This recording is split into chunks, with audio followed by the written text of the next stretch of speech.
सीढ़ियां चढ़ के ऊपर गए हो, ठीक वैसे ही आपके जीवन में किए गए सारे भावों को नजरअंदाज कर दिया जाता है सर्पदंशन से। शुरू से शुरू होगा फिर, और उसमें भी तक्षक सर्प। ये सुनकर के युधिष्ठिर थोड़े चिंतित हो गए। इसका मतलब हमारा ये बालक संतों का अपमान करेगा, ब्राह्मणों का अपमान करेगा। तब ब्राह्मणों ने पुनः अपनी ज्योतिष विद्या से बताया, बोले महाराज लेकिन एक बात हम और कह दें। क्या? प्रपत्स्यत उपश्रुत्य मुक्त संग पदम हरे। बोले पहली बार किसी की ऐसी जन्म कुंडली मिली है जहां पर सर्पदंशन की भी योजना है, योग है, और अगर इनके जन्म नक्षत्रों के अनुसार देखें तो इनकी मृत्यु के बाद इनको मुक्ति भी प्राप्त होने वाली है। ये दोनों संभव नहीं हो सकते, लेकिन यहां दोनों बातें हैं। इसका मतलब क्या है? सर्पदंशन के बाद भगवत प्राप्ति में बाधा है, लेकिन यदि कोई गुरु चाह जाए कि नहीं इसको ठाकुर जी मिलेंगे, तो चाहे तक्षक सर्प डसे चाहे शेषनाग डसते, एक गुरु प्रसन्न होकर के अगर चाह जाए कि ठाकुर जी मिलेंगे तो फिर कोई नहीं रोक सकता। बोले इनके जीवन में एक महापुरुष आएंगे और वे महापुरुष आकर के इनका हाथ पकड़ के ठाकुर जी से मिलवाएंगे। इसलिए चाहे सर्पदंशन हो पर इनको भगवत प्राप्ति होगी, तब युधिष्ठिर आदि पांडवों का मन शांत होगा। इसका मतलब क्या है? पहली बात तो ऐसा कुछ कीजिए नहीं, कोई संत अपराध, वैष्णव अपराध, विप्र अपराध। ऐसा नहीं है कि आपने वैष्णव अपराध किया तो सर्प ढूंढ के आएगा ही आपके पास, वो बात नहीं है। किसी कारणवश यदि ये सर्प हिंसा, सर्प के द्वारा आपका कुछ हो, तो उसके पीछे कारण वही माना जाएगा। इसलिए हर स्थिति में गुरु आश्रित रहिए। लोग बाग कहते हैं हमने सुना गुरु दीक्षा से पूजा फलीभूत नहीं होती। ऐसा नहीं है। बात ऐसी है कि गुरु कौन है? दिशा निर्देश करने वाले। अगर दिशा बताने वाला कोई व्यक्ति, एक मेंटर आपके ऊपर नहीं होगा तो आप भटक सकते हो। जरूरी नहीं है कि गुरु दीक्षा इसीलिए लेनी है कि हमारी पूजा फले। अभी कुंभ में ही कोई स्नान कर रहा था तो उसको लोग बोल रहे थे तेरा स्नान व्यर्थ गया, क्यों? तेरे गुरु तो है ही नहीं। ऐसा नहीं है, ऐसा बिल्कुल नहीं है। पर गुरु का जीवन में होना इसलिए आवश्यक है कि भाई गाड़ी तो है, डीजल भी पूरा है, चलानी भी आती है, पर आजकल गूगल मैप होना बहुत जरूरी है ताकि वो राह बता सके, कहां से जल्दी पहुंचोगे, कहां ट्रैफिक है, कहां। ऐसे ही राह पथ दिखाने वाले गुरु हैं। हमसे कोई अपराध ना बने, हमसे कोई दूषितता ना बने, उसके लिए संकेत और दिशा दिखाने वाले एक गुरु जीवन में चाहिए। सदा गुरु आश्रित रहिए, कोई नहीं रोक पाएगा भगवत मिलन में। राजा परीक्षित धीरे धीरे बड़े होने लगे। एक दिन अर्जुन द्वारिका गए थे, लौटने में 6 महीने लगा दिए। 6 महीने बाद लौट करके आए तो दीनहीन अवस्था अर्जुन की। आकर के उन्होंने बताया कि भगवान श्री कृष्ण अपनी लीला पूरी करके चले गए। पृथ्वी पर अब ठाकुर जी की लीला विश्राम हो गई। यह समाचार सुनते ही पांडवों ने कहा कि जिनकी वजह से हस्तिनापुर मिला वे ही नहीं है तो हम कैसे यहां रह सकते हैं। और 5 पांडवों ने अपने राजकीय वस्त्रों को त्याग करके परीक्षित को, छोटे से बालक को ही राज्य गद्दी पर बिठाया और चले गए। कुंती को जैसे ही पता चला ठाकुर जी की लीला पूरी हो गई, सुनते ही प्राण निकल गए और 5 पांडव द्रौपदी के साथ स्वर्गारोहण को चले गए। धीरे धीरे ब्राह्मणों के निर्देश में बड़े हुए परीक्षित। जन्मेजय आदि पुत्र हुए, ब्याह आदि उनका हो गया था। एक दिन कलयुग मिला। कलयुग मिलते ही परीक्षित जी ने उसको मारना चाहा, क्योंकि वो एक वृषभ यानी कि बैल के 3 पैर काट चुका है, 4थे पैर को काट रहा था। जैसे ये हिंसा देखी परीक्षित ने तुरंत मारने के लिए गए, वो चरणों में गिर गया, मुझे मत मारिए। क्यों? मैं ब्रह्मा के द्वारा बनाया गया हूं, जैसे सतयुग है, त्रेता है, द्वापर है, अब मैं हूं कलयुग। परीक्षित घबरा गए, बोले तुम कलयुग हो, तुम यहां क्या कर रहे हो? बोले भगवान जिस दिन लीला पूरी करके गए उस दिन मेरा प्रारंभ हो गया। मैं कथा थोड़ी जल्दी कह रहा हूं क्योंकि कृष्ण जन्म तक जाना है हमें, लेकिन आप लोग ध्यान से सुनिएगा, विषय सारे पूरे होंगे। परीक्षित ने कहा भले ही तुमको ब्रह्मा ने बनाया हो, लेकिन इस पृथ्वी का एक छत्र सम्राट मैं हूं, मेरी आज्ञा के बिना तुम नहीं आक्रमण कर सकते। बोले महाराज, ब्रह्मा के नियम को हस्तक्षेप करना ये किसी मानव का अधिकार नहीं है। थोड़ा विचार करके परीक्षित ने सोचा क्या करें, तो कहा आप चिंता मत कीजिए, मुझे कुछ स्थान दे दीजिए, मैं वहीं रहूंगा। और बहुत प्रसिद्ध है कलयुग के 5 स्थान, केवल 5 जगह है कलयुग, 6वां स्थान नहीं है कलयुग के पास। द्यूतम पानम स्त्रियः सूना यत्रा धर्मश्चतुर्विधः पुनश्च याचमानाय जात रूप मदात प्रभो। ये 5 स्थान। सबसे पहला जुआ। जुआ का मतलब जो खेल में खेला गया वही नहीं, लक्ष्मी को कहीं भी आप दांव पर लगाते हो वो सब जुआ है। दूसरा पानम, इस जीव पर किसी भी असद वस्तु को धारण करना कलयुग का निवास है। तीसरा पर स्त्री पर पुरुष संग, उसमें कलयुग का निवास है। चौथा हिंसा, लड़ाई झगड़ा कलेश, कलयुग का निवास है। और 5वां बिना मेहनत के कमाया गया धन, अनीति से कमाया, कूटनीति से कमाया गया धन। ये 5 स्थान हैं कलयुग के। इनमें से एक स्थान में भी यदि आपका किंचित प्रवेश हुआ है तो कलयुग आप पर पूरा पूरा हावी होगा। ये कोरोना वायरस से भी ज्यादा खतरनाक है, बहुत जल्दी आक्रमण करता है कलयुग। बस वो मौका ढूंढता है कि आप इन 5 में से कहीं भी प्रवेश करो। और एक बात कह दें, प्रवेश हम सबका हुआ है। इन 5 स्थानों में कहीं ना कहीं हम सब जा चुके, और ज्यादातर 5वां वाला स्थान जो है बिना मेहनत के कमाया गया धन। हम जुआ नहीं खेलते, हम पानम नहीं करते, पर स्त्री पर पुरुष संग नहीं करते, हिंसा नहीं करते। ये लास्ट के 2 जो हैं कहीं ना कहीं इनमें हमारा प्रवेश है। एक तो कलेशों में, लड़ाई झगड़ा मारपीट और वाद विवाद झगड़ा, इसमें हमारा प्रवेश है। और दूसरा बिना मेहनत के कमाया गया धन, सब में कलयुग है। राजा परीक्षित ने 5 स्थान दे दिए, बड़े प्रसन्न हो गए कि अब कलयुग नहीं आएगा। 5 ही जगह हैं उसके पास। राजा परीक्षित अपने आश्रम गए, जाकर के उन्होंने तय खाने में देखा खूब सारा धन धान्य रखा था, पांडवों के द्वारा युद्ध में जीता गया धन। और उसी धन में एक मुकुट रखा था जरासंध का। मुकुट पहन करके जीवन निर्वहन करने की उनकी इच्छा नहीं थी, केवल वो पहन के देखना चाहते थे कि मुझ पर कैसा लगेगा। जैसे ही मुकुट सिर पर धारण किया, केवल पहन के देखने की इच्छा थी, इतने में ही कलयुग प्रविष्ट हो गया। क्यों? बिना मेहनत का धन पहना है। सोचो हम कहां तक बचेंगे। आजकल तो मॉल्स में चेंजिंग रूम ही होते, वहीं पहन पहन के देख लेते हैं। कीमती वस्तु बाहर से ही पता है, टैग देख के आ गए, हमारे बस का नहीं खरीदना, पर पहन तो ले ये एक बार।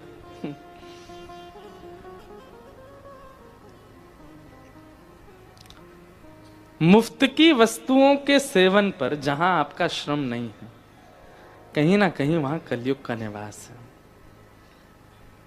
हमारे पूज्य नाना जी कहते, लाला तू कथा करेगो तो घर में सब बुलाए करेंगे। अब तो हमने जाना बंद कर दिया, कहीं नहीं जाते हम, बहुत कम। पर इसलिए भी नहीं जाते, समय ही नहीं। पर नाना जी कहते, लाला तू घरन में जाएगो, लोग तो को बुलाएंगे, जलपान कराएंगे, भोजन पवाएंगे। एक काम करे करियो, मैंने कि कहा बोले जलपान आदि कछु भी करे, वाक्य बाद कम से कम 5-10 मिनट प्रवचन जरूर करियो। मैंने कि क्यों? बोले तो वासे ये होगा श्रम को खायो है, बिना श्रम को नहीं खायो है। नहीं तो लाला वो धन अनर्थ कर देगा। और धन का एक स्वभाव है बंधुओं, वो बुद्धि भ्रष्ट करता है। वो बुद्धि में जाकर के एक विचित्र स्वभाव प्रकट कर देता है। बहुत ज्यादा धनवान लोगों के अंदर आप उनमें पवित्रता का दर्शन कर लोगे, उनकी शुद्धता देख लोगे, बहुत नीट एंड क्लीन रहते हैं, सब कुछ बहुत बढ़िया, पर विचार वो सुंदर नहीं होते, वो शुद्ध नहीं होते। धन बुद्धि को विकृत करता है। तो कलयुग के 5 स्थान, राजा परीक्षित भटक गए, और जैसे ही कलयुग आया तो कलयुग का प्रभाव सबसे पहले किस रूप में दिखेगा? सब लोग बहुत ध्यान से सुनो। आप अपने घर पे बैठे थे, कुछ नहीं, खाली बैठे बैठे आपने विचार किया, अभी अभी हम जगन्नाथपुरी होके आए हैं। जगन्नाथपुरी में वहां के एक लोकल व्यक्ति का, एक पंडा का बड़ा विचित्र सा लोभ ही सा लगा मुझको। तो उसका स्वभाव अच्छा नहीं था, उसके विचार अच्छे नहीं थे। कलयुग का सबसे पहला प्रभाव वो भगवत और भगवत संबंधी वस्तुओं के प्रति आपके चित्त में संशय प्रकट करवाएगा। कथा सुनकर के गए और सुनने के यहां से लौट जाने के बाद में मुझ पे ही संशय होने लग जाए। नहीं, कोई वैसे भी सच में हम यार यहाँ 60 साल के और ये 28 साल का, 60 साल में जो हमको बात नहीं पता चली, ये 28 साल का हमको कैसे बता रहा है? ये हमारे लिए बड़े दुर्भाग्य की बात है। ऐसे ही भावना आ जाए।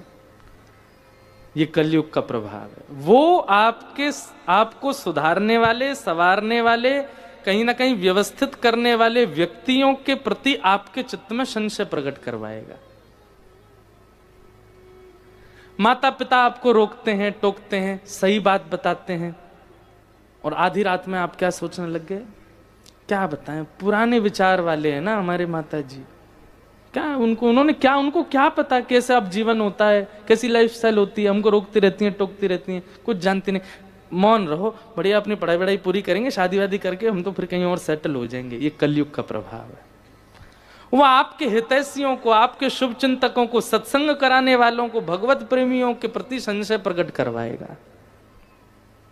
सबसे पहला प्रभाव है ये कलयुग का। ये अगर आपके साथ होने लग जाए तो समझ जाइए कि कलयुग है, आ गया। अरे हम तो कहते हैं राधा रमण जी पे संशय हो गया, राधा वल्लभ जी पे संशय हो गया, वृंदावन पे संशय हो गया, यमुना जी पे संशय हो गया, महाकुंभ में त्रिवेणी पे संगम को देख करके संशय हो गया। यार नहा रहे हैं लोग बाग पर, कैसा जल है, कैसा पानी है, कैसे लोग हैं, यहां कैसे पाप धुल सकते हैं? ये संशयात्मिका बुद्धि अविश्वास के साथ जो भगवत संबंधी व्यक्तियों के प्रति, भावों के प्रति जो प्रकट होती है, ये कलयुग का प्रभाव है पहला। यहीं से ही प्रारंभ होता है कलयुग, चित्त में आना।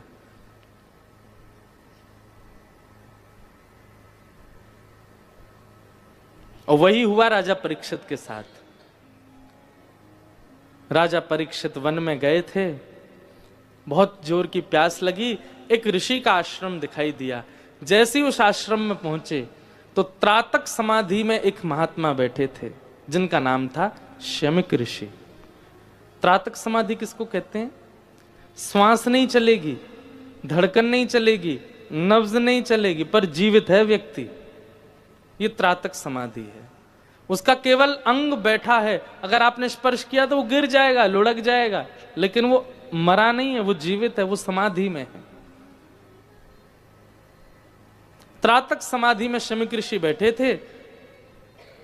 राजा परीक्षित ने जाके प्रणाम किया और कहा, महाराज मैं एक छत्र सम्राट राजा परीक्षित आपको प्रणाम करता हूं, बहुत जोर की प्यास लगी, जल पिलाइए। समाधि में बैठे, वो कहां सुनते हैं, तो आत्मा उनकी कहीं और जा चुकी है। राजा परीक्षित ने 2-3 बार बोला, जब उन्होंने कोई प्रत्युत्तर नहीं दिया तो क्रोध आया। पाखंडी, यहां ढोंग करते हो मेरे सामने, एक छत्र सम्राट तुम्हारे सामने खड़ा है और तुम यहां पर मेरे आगे पाखंड कर रहे हो। ऐसी विचारधारा प्रकट करवाता है कलयुग। सोचने लगे क्या करूं क्या। अच्छा ठीक है, विचारधारा प्रकट हुई, वहां तक भी नहीं रुकेंगे, फिर कुछ अपमान करने की इच्छा प्रकट होगी चित्त में। ये कलयुग करवाता है। माता पिता के प्रति द्वेष भावना आ गई मन में। यहां तक तो कलयुग था, पर अब उनसे आर्ग्यूमेंट करने जा रहे हैं। ये कलयुग का और प्रचंड स्वरूप है। ये कलयुग करवाता है, आप नहीं करते हैं ये सब। राजा परीक्षित ढूंढने लगे क्या करूं क्या करूं। तभी एक मरा हुआ सर्प पड़ा था, बाण से उठा करके उनके गले में डाल दिया और चले गए वहां से। अपमान कर दिया बेवजह का, कोई इसका औचित्य नहीं था। कुछ बालकों ने यह दृश्य पूरा देखा और शमीक ऋषि के पुत्र श्रृंगी, जो कि नदी में स्नान कर रहे थे, उनको जाके बता दिया तुम्हारे पिता के साथ आज ऐसा ऐसा किया राजा परीक्षित ने। जल मांग रहे थे, समाधि में बैठे, उन्होंने नहीं दिया तो मरा हुआ सर्प डाल दिया। श्रृंगी को पहले तो रोना आया और फिर बाद में क्रोध आया। हाथ में जल ले लिया और जल लेकर के उसी समय श्राप दे दिया। जिसने भी ये कृत्य किया है मैं उसको श्राप देता हूं, आज के ठीक 7वें दिन तक्षक सर्प डस देगा, उसकी मृत्यु हो जाएगी। दौड़ करके गए, अपने पिता को जाकर के देखा, मरा हुआ सर्प निकाल के फेंक दिया। थोड़ी देर बाद जब त्रातक समाधि पूरी हुई, रोने लगे। अपने पुत्र को देख करके बोले क्यों रो रहे हो, क्या बात है। पूरी बात घटना बताई। बोले पिताजी आपका ऐसे अपमान करके गया राजा परीक्षित, पर वो बचेगा नहीं, मैंने उसको शाप दिया है, 7 दिन में उसको तक्षक सर्प डस देगा। पिता ने पुत्र को डांटा, ये अच्छा नहीं किया तुमने। रोगी की चिकित्सा की जाती है, उसको मारा नहीं जाता। तुमने तो उसको नाश ही कर दिया उसका, ये अच्छा नहीं किया। अपने गौरमुख नाम के शिष्य को कहा जाकर के राजा परीक्षित को बता दो 7 दिन शेष बचे हैं। यहां राजा परीक्षित ने मुकुट धर, अब धीरे धीरे कलयुग का प्रभाव, कलयुग का यही काम है, वो पहले आपसे गलत करवाएगा और गलत जब आप सब करा दोगे, सब नाश आपका हो जाएगा, फिर आप क्या सोचोगे, अरे राम राम ये मैंने क्या किया, ये मुझसे बहुत बड़ी गलती हो गई, गड़बड़ी हो गई। अब आप आत्मग्लानि में जी रहे हो, गिल्ट होगा आपको अंदर से, गिल्ट फीलिंग आती है ना कुछ भी करने के बाद। ये कलयुगी है, वो थोड़ी देर के लिए आपके अंदर आवेश के रूप में आता है और सब आपका नाश सर्वनाश करवा करके और फिर भाग जाता है, फिर हंसता है, खिलखिलाता है जब आप परेशान होते हैं। बोले हाँ अब आएगा आनंद, अब फंसेगा ये। राजा परीक्षित को बहुत आत्मग्लानि हुई, मैंने क्या कर दिया, एक ऋषि के गले में मरा हुआ सर्प डाल दिया। तभी गौरमुख शिष्य आए और राजा परीक्षित को आके कहा आपने जो आज कृत्य किया महाराज, उसके वजह से 7 दिन में मरने का आपको श्राप लगा, अपनी मुक्ति का उपाय खोज लीजिए। राजा परीक्षित उदास नहीं हुए, अपने पुत्र को राज्य गद्दी पर बिठाया, निकल गए गंगा के किनारे। अनेक ऋषियों से पूछा मेरी भगवत प्राप्ति कैसे हो, मुझे मुक्ति कैसे मिलेगी, पर कोई भी नहीं बता पाया। सबने अनेक अनेक उपाय बताए, पर कोई भी प्रमाण से नहीं कह पाया इससे मुक्ति मिलेगी। तभी वहां सुखदेव जी का आगमन हुआ। बोलो सुखदेव जी महाराज की। कि तत्रा भवद भगवान व्यास पुत्रो यदिच्छया कामटमानोऽनपेक्षः अलक्षलिंगो निजलाभतुष्टो वृतस्य बालैरवधूतभेष। श्री सुखदेव जी महाराज आए। बंधुओं, सुखदेव जी, हमारे कई जगह ऐसा वर्णन किया गया कि सुखदेव जी कौन है, बोले ठाकुर जी ही सुखदेव के रूप में आए कथा सुनाने के लिए। इस भगवती भागवत को कोई और नहीं सुना सकता, स्वयं ठाकुर जी ही श्रवण कराने के लिए आए हैं। सुखदेव जी महाराज आए, आकर के आसन पर बैठे। राजा परीक्षित ने चरणों में प्रणाम करते हुए कहा, मेरी मुक्ति का उपाय बताइए। सुखदेव जी हंसने लगे और हंस करके बोले, मुक्ति की कामना, मुक्ति की इच्छा या मुक्ति की चिंता उनको होनी चाहिए जिनको संशय है अपने ऊपर। आपको क्यों है संशय? आप तो वो बालक हो जिसने जन्म बाद में लिया, भगवान का दर्शन गर्भ में पहले। ठाकुर जी ने तुम्हारी मां के गर्भ में आके तुमको दर्शन दिया है। तुमको तो याद नहीं होगा, पर सुना तो तुमने होगा ना। तुम्हारी मां उत्तरा के ऊपर ब्रह्मास्त्र छोड़ा गया, ठाकुर जी ने गर्भ में आके रक्षा की। सोचो, अगर तुम इंपॉर्टेंट नहीं होते उस समय ब्रह्मास्त्र तुमको मार देता, पर तुमसे कोई आशा थी ठाकुर जी को, इसलिए ठाकुर जी ने गर्भ में आके तुम्हारी रक्षा की। हमारे पूज्य पिताजी महाराज के गुरुदेव भगवान एक बहुत अच्छी बात कहते हैं, आपको समझ आए तो सुनिए। बोले ठाकुर जी उस गर्भ में प्रवेश कर गए जिस गर्भ में न जाना पड़े, इसी का सारा उपदेश देते हैं सारे शास्त्र। चाहे भागवत जी हो, चाहे राम कथा हो, चाहे मानस जी हो, चाहे शिव पुराण हो, चाहे अग्नि पुराण हो, हर जगह एक ही बात ज्यादातर बताई जाती, ऐसे कर्म करो पुनर्जन्म ना लेना पड़े, ये तुम्हारा अंतिम जन्म। महादेव तो परमात्मा है, ब्रह्मा जी से क्यों प्रकट होंगे वो? देखिए, हम सबके अंदर सारे देवता विद्यमान हैं। मेरे अंदर महादेव भी हैं, मेरे अंदर इंद्र भी हैं, मेरे अंदर ब्रह्मा भी हैं, मेरे अंदर सारे देवता हमारे भीतर ही विराजमान हैं। हमारी जो जो क्रियाएं हैं वो इन सब से ही पूर्ण होती हैं। ऐसा इसका अर्थ ना लगाया जाए कि ब्रह्मा जी से शंकर जी प्रकट हुए। शंकर जी उनमें एक स्वभाव के रूप में विराजमान है। हम सबके अंदर शंकर जी किस रूप में पता है आपको? अभिमान। हमारे भीतर 4 तत्व हैं, मन, बुद्धि, चित्त और अहंकार। तो ये अहंकार तत्व जो है ये महादेव का स्वरूप है। अहंकार तत्व महादेव कैसे हैं? और ये अहंकार कौन सा अहंकार? ये गंदा वाला अहंकार नहीं, गलत वाला अहंकार नहीं, सेल्फ कॉन्शियसनेस, वो भी एक अभिमान है, देहाभिमान है, महादेव का स्वरूप है। पर सीमित हो तो ही, अधिक मात्रा में हो तो फिर वो कुछ और ही है। महादेव प्रकट हुए रुद्र अवतार में। अब इसके 2 अर्थ बताते हैं, या तो बड़े रुद्र बन के आए, या फिर ऐसे कहते हैं कि थोड़े रोने लगे क्योंकि महादेव भजन में थे, उनको बुला दिया, विक्षेप डाल दिया। तो मां रुद्र मत रो, तो नाम ही पड़ गया रुद्र।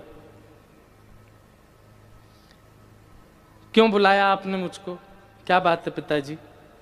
ब्रह्मा जी बोले, सृष्टि करवाओ हमारे साथ।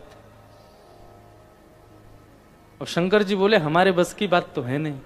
बस में तो सब कुछ है, पर जिसका मन ही भजन में लगा हो वो कोई और काम कैसे कर सकता है? फिर भी ब्रह्मा जी बोले, नहीं, जाओ सृष्टि करो। पिता की आज्ञा नहीं मानेंगे तो फिर कुपात्र बालक माने जाएंगे। तो ठीक है, लाइए करते हैं। क्या करना है? डायग्राम बता दिया, ऐसे ऐसे मानव बनाने जाओ। शंकर जी ने देखा, मैं अपने मन से बता रहा हूं, डायग्राम देखा, यार ओल्ड फैशन सा लग रहा है, चलो हम अपने आप बनाएंगे। और कैसे बनाए? कौमुखहीन, किसी का सिर ही नहीं बनाया, बस हाथ और धड़ बना दिया, पैर बना दिए और उसको बना करके छोड़ दिया। उसके गर्भ से ही आवाज आ रही है, मैं भूखा हूं। शंकर जी बोले, कितना बढ़िया लग रहा है। बेमतलब का 2.5 किलो का सिर रख दिया था ऊपर, अब बढ़िया लग रहा है। कौमुखहीन, सिर ही नहीं बनाया। और विपुल मुख काहू, किसी के खूब सारे सिर बना दिए। बोले ये बढ़िया लग रहा है, देख कितने सारे। एक, अब देखो एक ही मुंह से बोलना पड़ता है, सारे गा मा पा धा नी सा। अब बढ़िया है, अपने एक एक स्वर एक एक मुख से बोलेगा अलग अलग। जैसे हारमोनियम पे बजाते हैं ना, ऐसे ही महादेव ने उसके सिर पर जो जो उंगली धरे वही वही स्वर निकले। ऐसे बनाने लगे, वो तो आनंद कर रहे थे। महादेव बड़े आनंद में, बड़े प्रसन्न हो रहे थे अपनी रचना बना करके। पिताजी ने डायग्राम में क्या लिखा था, क्या पाते हैं? बोले रोटी सब्जी दाल चावल। पेड़ उखाड़ के सीधे खा जाएं, नदी को ही पी जाएं, पत्थरों को ही चबा लें। अरे कहां इतना समय भजन करेंगे बेचारे ये लोग, कहां रसोई घर में जाके बनाएंगे रोटी सब्जी दाल? चलो ऐसे बना दो। पेड़ों को ही उखाड़ उखाड़ खा रहे हैं, और महाराज पत्थरों को ही फोड़ के हाथ से और बिल्कुल उसी को ही चबा रहे हैं। शंकर जी बड़े प्रसन्न, बहुत बढ़िया है ऐसी सृष्टि। पिताजी भी गौरव करेंगे मैंने क्या बनाया। मुख खोल करके महाराज जैसे ही स्वर निकालें तो अग्नि प्रकट हो जाए। भूत प्रेत पिशाचनी डाकनी साकनी बना दी महाराज। ब्रह्मा जी थोड़े दिन आराम करने के बाद बोले अब देखें बेटा ने कैसी सृष्टि की। नीचे आकर के जैसे ही देखा तो ब्रह्मा जी को ही मारने दौड़े सब। ब्रह्मा जी बोले अलम प्रजा भी भागवत में, बस बेटा तुमसे नहीं होगा, यहीं रोक दो। पिताजी कोई कमी है इनमें? देखो क्या सुंदर लग रहे हैं। जैसे अर्थवॉर्म होता है ना, उसके बहुत सारे पैर, ऐसे ही कई मानव तो बना दिए हजार हजार पैर वाले। बोले अब इसको यहां से अमेरिका जाना हो कैसे जाएगा?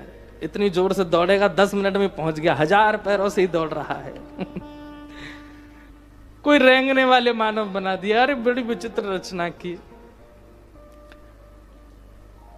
रावण ने शंकर जी की रचना का, शंकर जी ने कैसी सृष्टि बनाई थी उसी के लिए ये रचना करके गाई ये वाला श्लोक।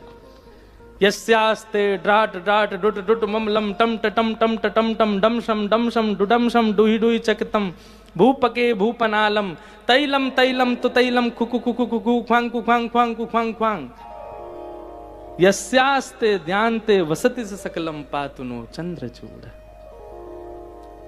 ये महादेव की सृष्टि की रचना का ही वंद लिखा है, श्लोक लिखा है रावण ने। जो जो स्वर इसमें प्रकट हुए श्लोक में, ऐसे ऐसे स्वर करने वाले जीवात्मा बना दिए थे। ब्रह्मा जी बोले बस हो गया भैया तुम जाओ।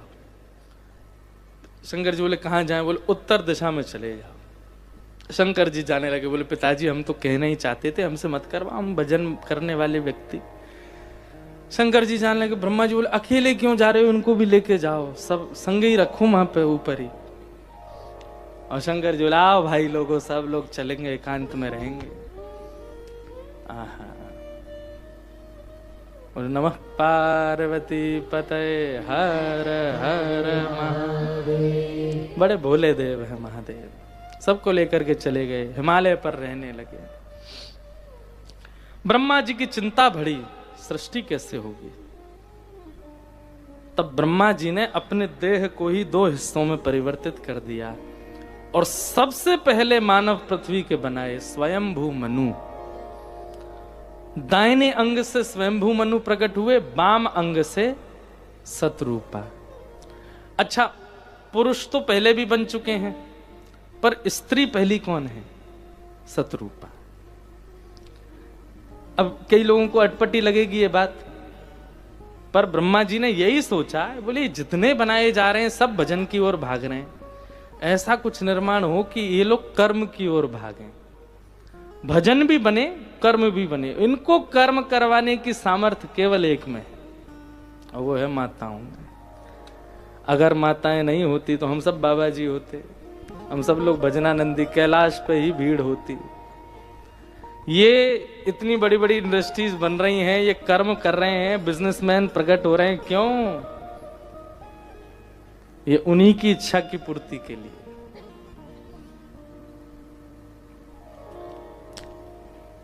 मुझे इन पुरुषों को वश में करने के लिए कुछ बनाना पड़े। तब प्रथम नारी की रचना स्वयंभू मनु और सतरूपा। इनके 3 पुत्री हुई, 2 पुत्र हुए। इनकी बड़ी पुत्री का नाम था देवहूति। देवहूति का विवाह कर्दम ऋषि के साथ में। अभी कर्दम ऋषि कहाँ है? ये ब्रह्मा जी की छाया से प्रकट हुए थे। कर्दम ऋषि के साथ देवहूति का विवाह हुआ करदम ऋषि ने 1000 वर्ष तक तपस्या की थी विवाह से पहले, और भगवान से यही मांगा था कि ऐसी कन्या से ब्याह हो मेरा जो मुझसे ज्यादा आपसे प्रेम करती हो। ठाकुर जी बोले बड़ा विचित्र वरदान मांगा तुमने, मतलब विवाह भी मांग लिया और विवाह में भी जो जीवन साथी मांगा वो कैसा मांगा, बोले आपका ही भक्त हो। बोले भाई ये हमको अच्छा लगा तुम्हारा जो ये भाव है। करदम ऋषि ने भगवान ने प्रसन्न होकर कहा ठीक है, स्वयंभू मनु की पुत्री देवहूति के साथ आपका ब्याह होगा। और सुनिए, जब भक्त पिता भक्त माता आप दोनों के यहाँ जब बालकों का जन्म होगा तो उन्हीं में पुत्र रूप धारण करके मैं स्वयं आऊंगा, आप दोनों का पुत्र बन के आऊंगा।